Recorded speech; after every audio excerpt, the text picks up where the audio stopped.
பிரைஸ்லார். Glory be to Jesus.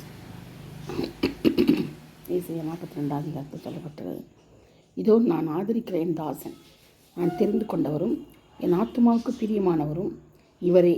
என் ஆவியை அவர் மேல் அமர பண்ணினேன். அவர் புறஜாதிகளுக்கு நியாயத்தை வெளிப்படுத்துவார். அவர் கூக்குரலிடவும் மாட்டார், தம்முடைய சத்தத்தை உயர்த்தவும் அதை வீதிகளில் கேட்க பண்ணவும் மாட்டார். பார்த்தீங்களா, அப்படி சத்தம் என்ன செய்தான்? வீதிகளில் கேட்காதான், சத்தம் உயர்த்தி கூட பேச மாட்டாராம். அப்போது ஆண்டவர் எப்படியாப்பட்டவர் பாருங்கள், இயேசு கிறிஸ்து.